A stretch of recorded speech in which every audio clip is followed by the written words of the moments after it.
मामले में फूटते दिखाते हुए करनाल पुलिस ने 6 बदमाशों को गिरफ्तार किया है। पुलिस ने उससे फॉर्च्यूनर कार को भी बरामद कर लिया है, जिससे पेट्रोल पंप कर्मी का अपहरण किया गया था। ये कह रहा भी एक कौन सी फॉर्च्यूनर आई, उसको लाद के धक्के से असंध की तरफ ले गई। किडनैप किया था लड़का, उसका मोबाइल नंबर प्रोवाइड किया था। तो उसके बेस पे हमने शहर में नाकाबंदी करवाई, कंट्रोल के थ्रू गिनती करवाई। बिहार में अपराध की बाढ़ आ गई है। जमुई में सीएसपी संचालक पर फायरिंग कर लाखों की नकदी, मोबाइल और लैपटॉप को लूट लिया गया।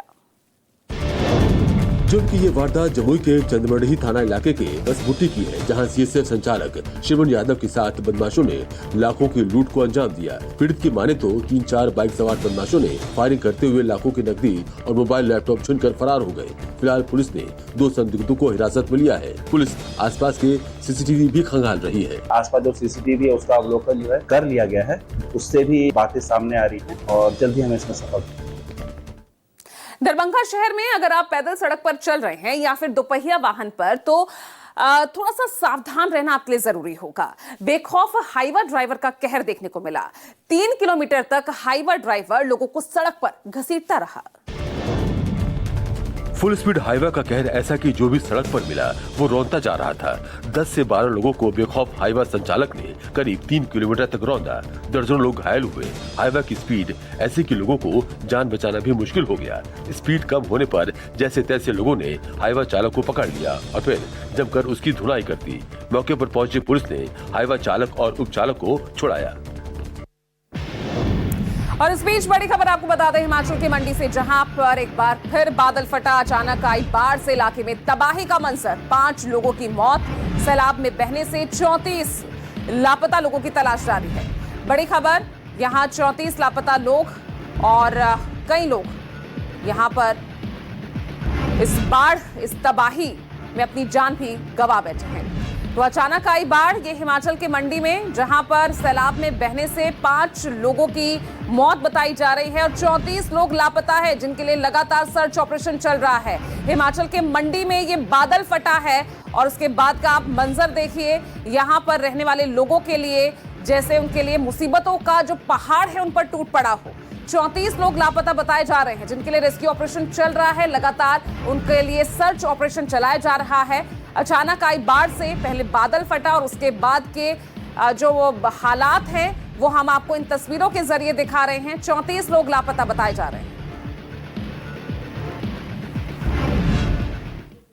कटिहार में एक बार फिर गोलीकांड से सनसनी फैल गई। मुफस्सिल थाना इलाके के धुसमर पुल के पास अज्ञात बदमाशों ने एक युवक की गोली मारकर हत्या कर दी। हत्या मोहम्मद टिंका नाम के शख्स की हुई है। बताया जा रहा है टिंका के साथ एक और शख्स भी था, वो भी गोली लगने से घायल हुआ है, लेकिन उसका अभी कोई भी बयान सामने नहीं आया है। टिंका की हत्या क्यों और किसने की, इसका अभी खुलासा होना बाकी है। पुलिस के लिए अभी तक केस ब्लाइंड है।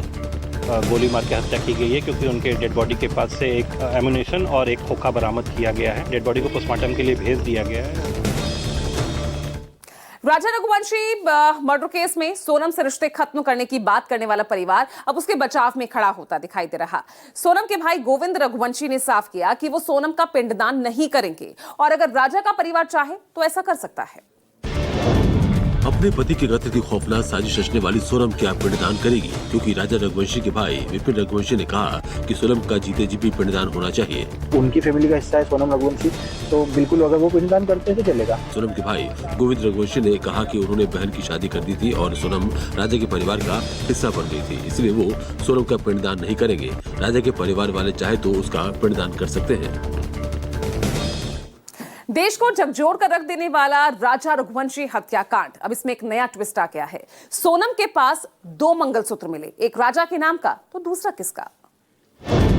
रघुवंशी हत्याकांड में हर रोज नए खुलासे हो रहे हैं। ब्रोकर शिलोम जेम्स के पास से बरामद हुए सोनम के गहनों में 2 मंगलसूत्र भी बरामद हुए हैं। एक सोनम के पास का है तो दूसरा किसका। इसी को लेकर जब राजा के भाई विपिन से पूछताछ हुई तो उसने एक ही मंगलसूत्र की पुष्टि की है। हमारी तरफ से एक ही मंगलसूत्र मिला था, जो दिया था हमने मिनी मंगलसूत्र, उसमें जो एक मंगलसूत्र एक्स्ट्रा जो मिला है हो सकता है सोनम और राज ने शादी पहले कर चुके हो।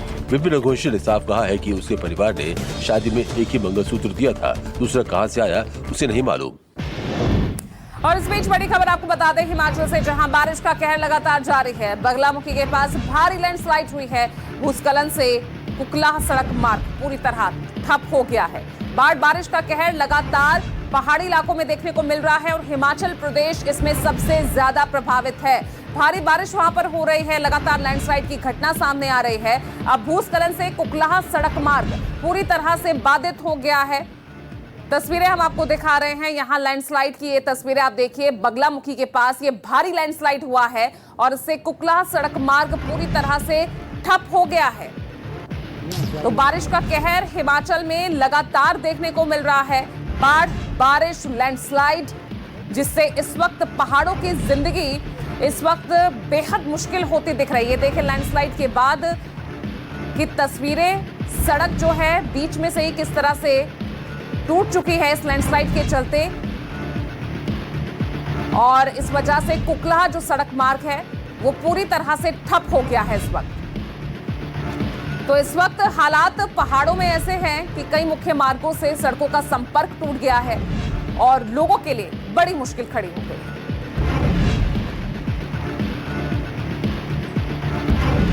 तो हिमाचल से आप देख रहे हैं ये तस्वीरें जहां लैंडस्लाइड, भारी लैंडस्लाइड हुई है क्योंकि यहां लगातार बारिश हो रही है। और उसके बाद से ये देखिए किस तरह से लैंडस्लाइड के चलते सड़क आधी बीच में से ही टूट गई, धंस गई है पूरी सड़क। ये पूरा जो सड़क मार्ग, ये कुकलाह बताया जा रहा है बगलामुखी के पास। लैंडस्लाइड के बाद आप देख सकते हैं धंसती हुई ये सड़क। संसद का मॉनसून सत्र 21 जुलाई से शुरू होगा और ये 21 अगस्त तक चलेगा। अब संसद के मॉनसून सत्र से जुड़े प्रस्ताव को राष्ट्रपति द्रौपदी मुर्मू ने मंजूरी दे दी है। इस बीच स्वतंत्रता दिवस समारोह को लेकर 13 और 14 अगस्त को कोई बैठक नहीं होगी। आमतौर पर संसद का मानसून सत्र स्वतंत्रता दिवस से पहले समाप्त हो जाता है, लेकिन पहली बार सत्र 15 अगस्त के बाद भी जारी रहेगा। मानसून सत्र के दौरान विपक्ष पहलगाम अटैक और ऑपरेशन सिंदूर को लेकर सरकार को घेरने की तैयारी कर रहा है। इस बीच बड़ी खबर घाना में, जहां प्रधानमंत्री नरेंद्र मोदी को देश का सर्वोच्च सम्मान दिया गया। राष्ट्रपति ने उन्हें सम्मानित किया है the officer of the order of the star of घाना। सर्वोच्च सम्मान से घाना में राष्ट्रपति महामा ने पीएम मोदी को सम्मानित किया। तस्वीरें आपकी टीवी स्क्रीन पर। पीएम मोदी को देश का सर्वोच्च सम्मान दिया गया है। राष्ट्रपति महामा ने पीएम मोदी को सम्मानित किया देश के सर्वोच्च सम्मान से। तस्वीरें आप देख सकते हैं। पिछले 3 दशकों में पहले भारतीय प्रधानमंत्री जो इस वक्त घाना में मौजूद हैं, और राष्ट्रपति महामा ने देश के सर्वोच्च सम्मान से प्रधानमंत्री को सम्मानित किया। The order of the star of घाना सम्मानित किया गया है देश के सर्वोच्च सम्मान से प्रधानमंत्री नरेंद्र मोदी को। और घाना पहुंचने वाले पिछले 3 दशकों में पहले भारतीय प्रधानमंत्री हैं नरेंद्र मोदी। अपने आप में ये ऐतिहासिक है और यहां पहुंचकर देश के सर्वोच्च सम्मान से प्रधानमंत्री को सम्मानित किया गया। यूपी के इटावा में कथावाचकों के साथ मारपीट और सिर मुंडाने की घटना को लेकर राजनीति तेज होती जा रही है। देखिए, अखिलेश यादव समेत कई विपक्षी नेता इस घटना पर योगी सरकार को घेर रहे हैं। इस विवाद में अब योग गुरु बाबा रामदेव भी कूद पड़े हैं। कथावाचक विवाद पर बाबा रामदेव ने कहा, कथा पर किसी एक वर्ग का अधिकार नहीं है। ऐसे मुद्दों पर राजनीति करने वाले बौद्धिक रूप से विकलांग हैं। तो ये वृत्तियों का एकाधिकार की बात करने वाले बहुत ही घटिया सोच के लोग हैं। वो एक तरह से बौद्धिक रूप से विकलांग हैं। बाबा रामदेव ने यह भी कहा कि कुछ लोग कथावाचक जैसे मुद्दों को बढ़ा रहे हैं। कथावाचक विवाद में बागेश्वर धाम के पीठाधीश्वर पंडित धुरेंद्र शास्त्री ने कहा कि लोग अब मुद्दों की बात नहीं करते। धीरेन्द्र शास्त्री ने कहा कि राष्ट्रवाद से ज्यादा कष्टवाद को बढ़ावा मिल रहा है। महंगाई, रोजगार, शिक्षा पर कोई खास चर्चा नहीं हो रही है। हिंदू आपस में लड़ रहे हैं, जिससे समाज में बड़ी खाई पैदा हो रही है। केंद्रीय मंत्री राजनाथ सिंह ने बिहार बीजेपी कार्यसमिति की बैठक में कहा कि अब की बार हमारा लक्ष्य एनडीए को 2/3 बहुमत से जिताना है। इस बैठक में ये प्रस्ताव भी पास किया गया कि लालू प्रसाद यादव के खिलाफ बाबा साहब अम्बेडकर के अपमान का मुद्दा चुनाव में बनाया जाए। राजनाथ सिंह ने कहा कि जनता को बीजेपी पर भरोसा है, हमने जो कहा है वो किया है। हर मोहल्ले, हर पंचायत में जाकर मोदी के नेतृत्व की बात कहें। भाजपा की बात करें, लेकिन उसे सिर्फ भाषण न बनाएं, उनके कामों की सफलता की बात करें। राजनाथ सिंह ने कहा कि बिहार का गौरव बीजेपी और एनडीए ही लौटा सकती है। नीतीश सरकार से डोमिसाइल नीति लागू करने की मांग को लेकर पटना में छात्रों ने विरोध प्रदर्शन किया। इस आंदोलन में हजारों छात्रों ने हिस्सा लिया। प्रदर्शनकारी छात्रों ने सरकार से मांग की कि वो इस नीति को बगैर समय गवाए लागू करे। प्रदर्शनकारी छात्रों ने सीएम नीतीश कुमार से उनकी मांग पर विचार करने की भी बात कही है। छात्रों की मांग है कि सरकारी नौकरियों में 90% और प्राथमिक शिक्षा में 100% डोमिसाइल नीति लागू हो। छात्रों की मांग है कि सरकार बिहार में युवाओं के पलायन को रोकने के लिए कुछ करे। बिहार में विधानसभा चुनाव ने राजनीतिक हलचल तेज कर दी है। चुनाव आयोग ने राज्य में मतदाताओं की पहचान और नागरिकता से जुड़े दस्तावेज मांगने की प्रक्रिया शुरू कर दी है। इसका मकसद है वोटर लिस्ट से फर्जी और गलत नाम हटाना, लेकिन विपक्ष इसे वोटबंदी और बैकडोर एनआरसी कहकर सवाल उठा रहा है।